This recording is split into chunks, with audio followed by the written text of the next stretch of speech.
Hi friends, அனைவரையும் சௌமியாஸ் பாரடைஸுக்கு வரவேற்கிறேன். இன்னைக்கு ரொம்ப ட்ரெடிஷ்னலான கேரளா ரெசிபியான கஞ்சியும் பயிறு கறியும் தான் தயார் பண்ண போகிறேன். தேவையான பொருள்களை பார்த்துடலாம். 1 கப் கேரளா மட்டை அரிசி எடுத்திருக்கேன். பார்க்குறதுக்கு இப்படி தான் இருக்கும். இதை நல்லா வாஷ் பண்ணிவிட்டு 4 மணி நேரம் ஊற வச்சுருக்கேன். நிறைய நேரம் ஊற வைக்கும்போது சீக்கிரமாகவே வெந்துடும். 1 கப் பாசிப்பயிரை நல்லா வாஷ் பண்ணி 1 மணி நேரம் ஊற வச்சுருக்கேன். ஊற வச்ச பாசிப்பயிரை குக்கரில் போட்டு இதுக்கு கொஞ்சமாக உப்பும் போட்டு இதை வேக விடலாம். உங்கள் குக்கருக்கு எவ்வளோ விசில் விடணுமோ அந்த மாதிரி விசில் விட்டு ரெடி பண்ணிக்கோங்க. ஒரு பானையில் தண்ணியை கொதிக்க வச்சுருக்கேன். ஊற வச்ச அரிசியில் உள்ள தண்ணியை முழுசாக வடிச்சிட்டு அரிசியை மட்டும் இதில் போடுறேன். நான் ரெகுலராகவே பானையில் தான் சமைப்பேன் அப்படிங்கிறதுனால இந்த மாதிரி தயார் பண்ணுறேன். நீங்கள் குக்கரில் சமைப்பீங்கன்னா குக்கரில் அரிசிக்கு அளவாக தண்ணி விடாமல் அதிக அளவில் தண்ணி விட்டு வேக வச்சுக்கோங்க. இந்த தண்ணி நல்லா கொதிக்க ஆரம்பித்த உடனே அடுப்பை மீடியமில் வச்சு மூடி போட்டு வேக விடணும். விதவிதமான ரெசிபீஸுக்கு நம்ம சேனல் சௌமியாஸ் பாரடைஸை சப்ஸ்கிரைப் பண்ணி ஆல்ங்கிற பெல் பட்டனை கிளிக் பண்ணுங்கள். அப்போ தான் நான் போடுற வீடியோவோட நோட்டிஃபிகேஷன் உங்களுக்கு உடனே வரும். லைக்கும் கமெண்ட்டும் பண்ணுறதோட மட்டும் இல்லாமல் உங்கள் ஃப்ரெண்ட்ஸ் அண்ட் ரிலேட்டிவ்ஸ்க்கு கண்டிப்பாக ஷேர் பண்ணுங்கள். குக்கர் திறக்கிறதுக்குள்ளே பயிறு கறிக்கு அரைக்க வேண்டியது எல்லாம் அரைச்சிக்கலாம். பயிறு வேக போடும் பொழுதே கொஞ்சம் உப்பு போட்டிருக்கேன். அதனால் கொஞ்சமாக ஒரு மிக்ஸி ஜாரில் உப்பு போடுறேன்.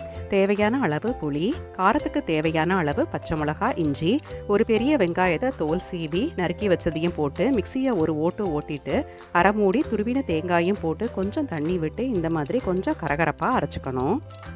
இப்போது குக்கரை திறக்கலாம். பயிறு நல்லா வெந்திருக்கு. நான் விட்ட தண்ணி எல்லாம் முழுசாகவே வற்றி வெந்திருக்குது. இதை லேசாக மிக்ஸ் பண்ணும் பொழுதே கொஞ்சம் மசிஞ்சுக்கும். ரொம்ப மசிக்க வேண்டாம். இதை வேறு ஒரு பாத்திரத்துக்கு மாற்றுறேன். பயிறு கறி ஒவ்வொருத்தவங்க ஒவ்வொரு மாதிரி தயார் பண்ணுவாங்க. நான் தயார் பண்ணுறது ரொம்ப ஈஸியாக யார் வேணுனாலும் தயார் பண்ணுற மாதிரி இருக்கும்.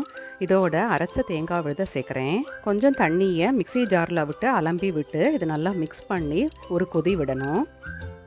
நல்லா இது கொதிக்க ஆரம்பிச்சாச்சு. இதில் தேவையான அளவு தேங்காய் எண்ணெயும் விட்டு கருவேப்பிலையும் போட்டான்னா நம்மளோட ஈஸியான பயிறு கறி தயார்.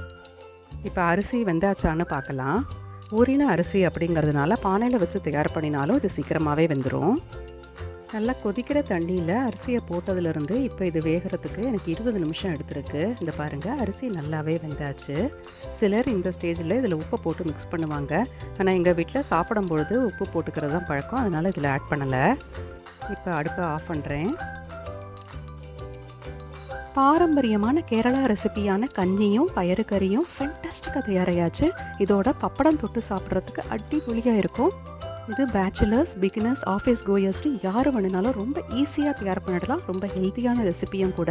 பச்சை மாங்காய் சம்மந்தி, சம்மந்தி பொடி, அஸ்திரம் இதெல்லாம் கூட கஞ்சியோடு சேர்த்து சாப்பிடுவாங்க. இந்த ரெசிபி வீடியோவில் நம்ம சேனலில் இருக்குது. அதோட லிங்க் டிஸ்கிரிப்ஷன் பாக்ஸில் கொடுக்குறேன். தேவைப்படுறவங்க பாருங்கள். கஞ்சியும் பயிறு கறியும் தயார் பண்ணி பார்த்துட்டு எப்படி வந்ததுன்னு தெரியப்படுத்த மறக்காதீங்க. அடுத்த வீடியோவில் சந்திக்கும் வரை நன்றி.